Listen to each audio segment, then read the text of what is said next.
Marion. Henry County's historian, I didn't know that. Larry Smith, walking the Shorterville Cemetery. He was, because they were first cousins. Yeah. I'm sure he's trying to get some ideas for a new Thomas story. somewhere worked, Wearing his they Auburn came hat. back and They got married. I never heard that.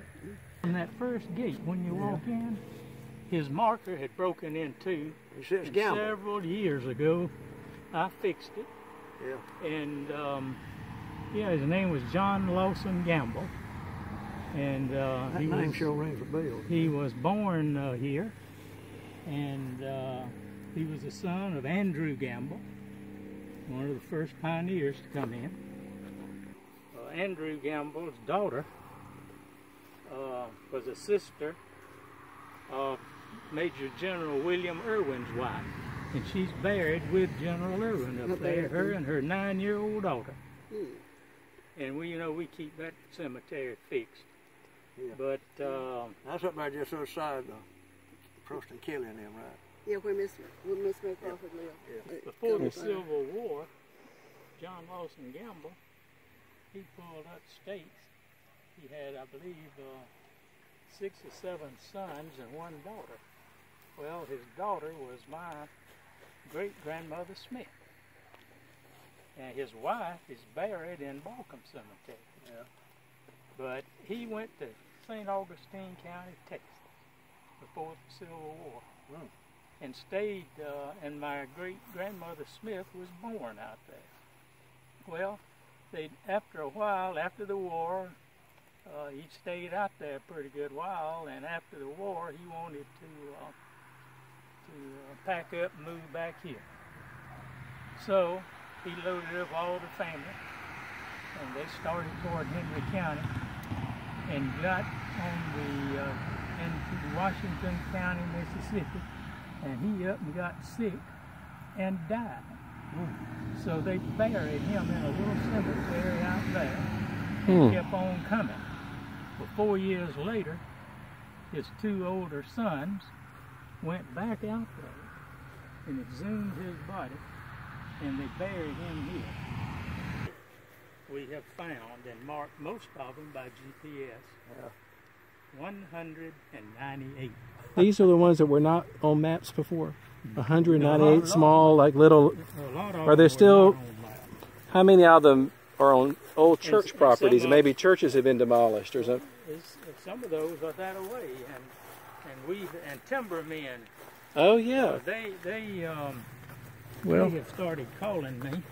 And if they run up on a grave out in the woods, they'll put a yellow flag around it.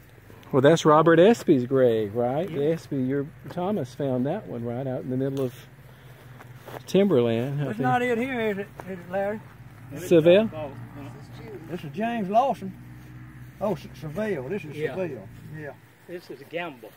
Yeah, right. What I was going to say, Alan, this man here taught me how to tell. There's so many of these old cemeteries, some people are buried there and no markers or anything.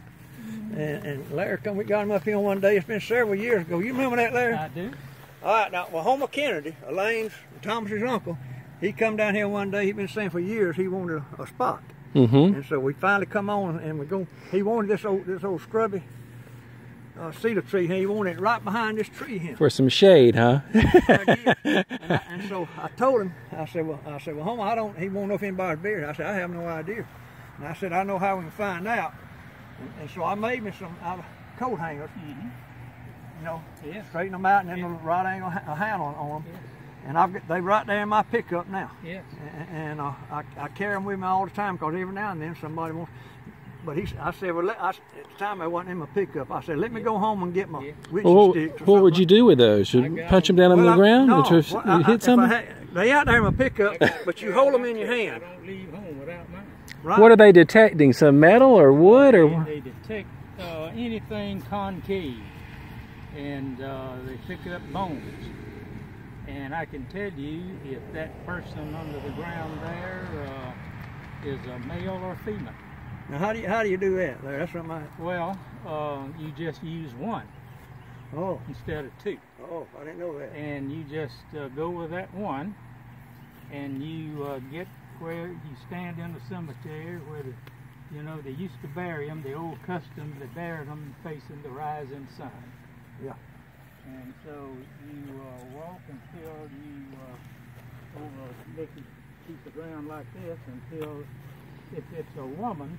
Did he say you'd have to be naked? That means it stands for the best. So it'll turn west. If it's a man, it turns to the east. Well, I never knew that. Well, I only picked up that you said something about naked. You have to be naked when you're holding this thing. We want a demonstration. We could put this will be the most popular YouTube video of all time. I'm gonna have to give you Henry County historian. I'm gonna have to give you Katie some more training lessons. He needs more training. Henry County historian in the buff at Shorterville Cemetery. You're funny. What I was going to say, Ellie, right here, Homer wanted this spot. Oh yeah. And I got my little witching sticks. And you can take those things, you bend one end down the right angle, and the rest of it just straight. I reckon you do a stick or whatever, but I think you the one told me that a coat hanger would do just as good. Oh yeah. And I got those things, and I can squeeze them as tight as I want to squeeze them. And I got right, and Homer said, well, let's check it out if you know. And so I walked across here 3 or 4 times.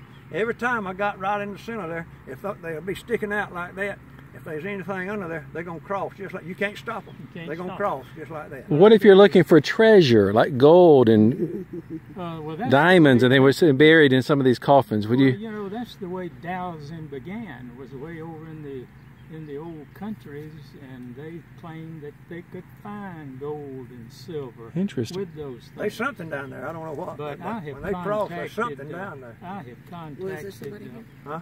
Was there somebody here? Yeah, they crossed every time I went, but we moved right over here in this bare spot. And Homer said, let's move over to the side. Yeah. And we did right here. No matter how many times I walked across it, they never did move. They stayed straight. Now I'm going to tell you something else. A danger in it. It's extremely difficult to find a grave in the woods. Yeah. Unmarked grave. Yeah. Because it also picks up tree roots. Mm-hmm. And I tell you, here a few years back, Hope Stokes, as me and Ron Thomas, we come up there, and behind the old, now no sign of the old I believe the old Shiloh Primitive Baptist Church. Yeah. That stood on his land. And we had always been told that cemetery was out in the field. So when we got there to check it out,